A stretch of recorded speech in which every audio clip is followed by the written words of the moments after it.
Now Rigathi is coming. I saw him in Makweni. He wants to decide for pastoralist. You cannot decide for pastors when you are the deputy president. You cannot decide for the pastoralist when you are just a mere citizen, my friend. Aden Duale has thrown shade at former Deputy President Rigathi Gachagua, saying he is a common citizen and there is nothing that he couldn't do or change as the Deputy President that he can change now as a common citizen. Does Duale purport to say that as a common citizen you have no voice on matters governance? When my good friend Rigathi was in the cabinet, 24/7 he was saying, coffee, minimum returns, coffee debts, tea debts. My friends from Western Kenya, sugar reforms. We agreed. Now Rigathi is coming. I saw him in Makweni.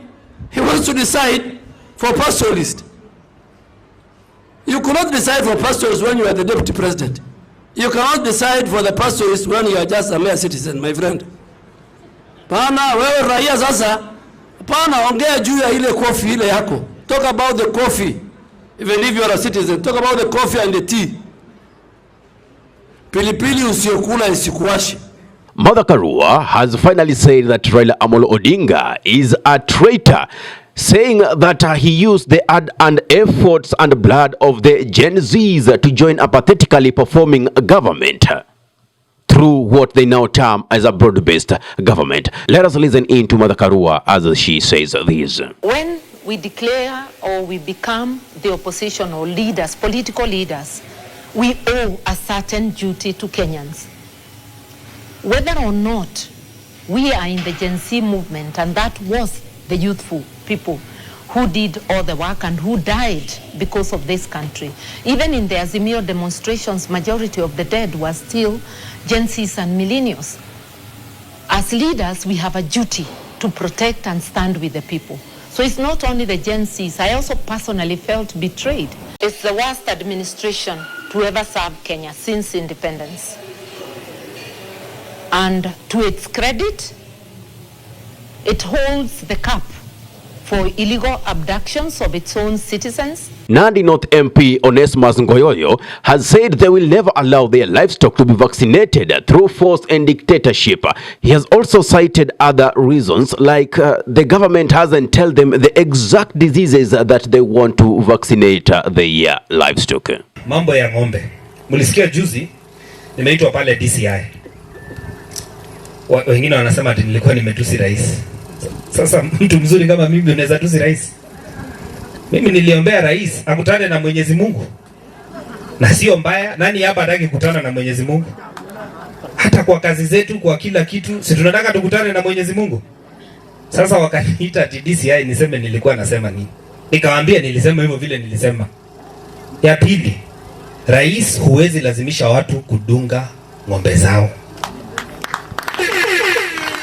Na nimesema hivyo kwa heshima kwa sababu wale ambao ni wachungaji wa ng'ombe ama mbuzi, baada ya miezi 6 unadunga ng'ombe yako kulingana na ile ugonjwa iko hiyo eneo. Sasa hii tunaambiwa inadungwa ugonjwa gani? Which disease is there? Ya pili, mnasema mtadunga kwa lazima. Kwa nini ikuwe kwa lazima? Na pili, tuelezeni dawa gani hii unataka kudunga ng'ombe? Sababu hiyo kazi si ya national government, ni kazi ya county. Leo ng'ombe yako ukiwa na shida, si unaitanga veterinary anakudungia ng'ombe yako? Hatuna shida kama serikali wanataka kutusaidia, lakini watusaidie kwa mipango. Madaktari wote wako na chama inaitwa Kenya Association of Veterinary Doctors. Hiyo chama yao imekataa hiyo dawa. Na mnataka kulazimisha kuidunga Januari. Na madaktari wa veterinary Kenya mzima kupitia chairman wao wamesema hiyo dawa sio nzuri. Na ni kwa nini wanasema sio nzuri? President wetu ameshikana na mtu anaitwa Bill Gates, ambaye yeye anaamini mifugo tunafaa tuanze kubadilisha mifugo, tusikue na hii mifugo ya kienyeji. Mimi nahatarisha watu wote wa Kajiado na Narok, msikubali mifugo yenu idungwe na ujui inadungwa na dawa gani. Nasikizeni, ng'ombe ni utamaduni na ni maisha ya watu. Mimi nimelelewa pale Kiserian. Biashara ile kubwa hapo ni ng'ombe na ngozi. Na hiyo ng'ombe imetajirisha watu, lakini pia imeweka watu kwa umaskini. Leo ng'ombe yako ikiisha yote, si unabaki kuwa maskini? So mimi nasema mambo ya ng'ombe ni maisha ya watu. President, huwezi lazimisha watu kudunga ng'ombe. Wacha watu wajidungie ng'ombe yao. Kama mko na pesa ya serikali, ekeni pesa ya serikali mahali pengine. Lakini ng'ombe ya watu sio haki kulazimisha ng'ombe idungwe. Kama nyinyi mngetakaje? Nyinyi mnakubali ng'ombe yenu ati idungwe na ujui na dungwa dawa gani? Si ni vizuri tuelewane ni nini inaenda kufanyika? Na tumewaambia kwa heshima, just do a full disclosure. Sema ni nini unadunga. Hiyo dawa imetoka wapi? Nani ametengeneza? Ukisema namna hiyo, ukuje kwa meza tunaweza kuelewana. Lakini hii ile hatuelewi. Mimi kwa heshima nasema, Rais, mimi ni mwanachama wa UDA. Mimi tulichaguliwa na nimekuchagua mara kama 4. 2 ukiwa deputy president. Hata 3 kwa sababu turudie uchaguzi. Baada ya kuwa rais, usikue mtu wa kutumia kifua. Haitakuwa sawa sawa. Hapo ni sawa? Wangapi wanasema ng'ombe wa Masai heshimiwe na ng'ombe isidungwe bila sababu? Si hapo tuko pamoja? Mwenyezi Mungu awabariki, asanteni sana. Asante sana, asante sana.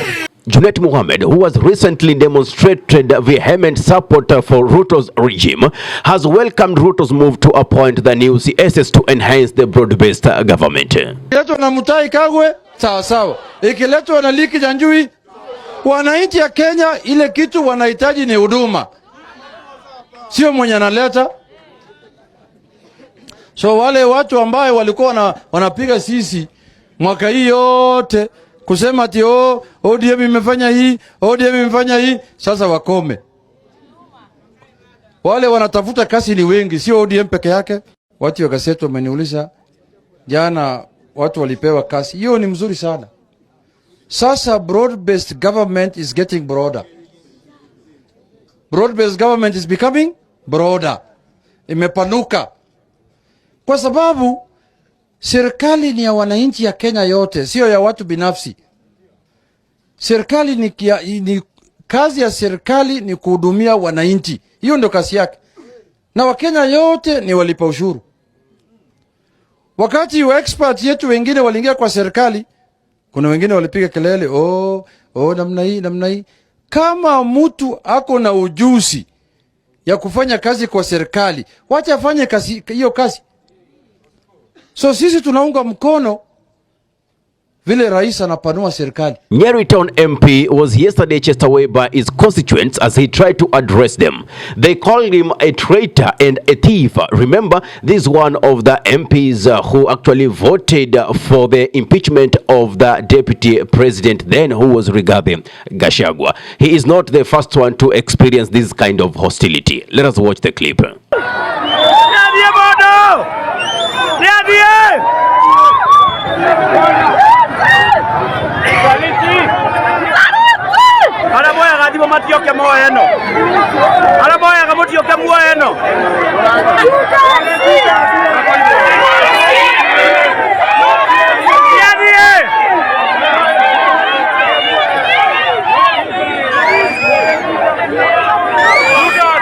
Kenya Veterinary Association now wants the government to suspend its vaccination program, citing that they were never consulted and they want transparency on the said diseases to be vaccinated. They have also said that the people themselves have rejected that move and the government should listen to them. Vaccination exercise needs to be tailored to specific regions. For example, you cannot vaccinate against foot and mouth disease in the whole country.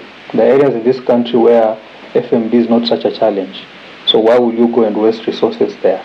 So the vaccination exercise needs to be tailored to the areas where diseases are endemic to. These vaccines being used to control greenhouse gas emissions in cattle. As an association, we are not sure about the veracity of those claims because that technology is still at a very early stage. I don't think the government has the capacity to actually have a technology now. But it is critical also for government officials not to lecture Kenyans. These cows belong to Kenyans.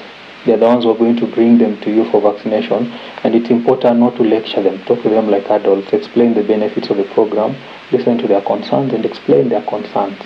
Remember that Kenyans didn't just wake up and mistrust the government. Well, what's your take on this? Give us your thought in the comment section below. If you're watching from our Facebook page, kindly follow us for regular updates. If you're watching us from our YouTube channel, kindly subscribe and press the notification button so anytime we are live or we upload content of this nature, you'll be the very first person to be notified. Ahmed Khalif is my name for the Unscripted Talks here in Durb Radio. Assalamu alaikum wa rahmatullahi wa barakatuhu. Kwa timba kali za Afrika, Durb Radio ndio mpango mzima.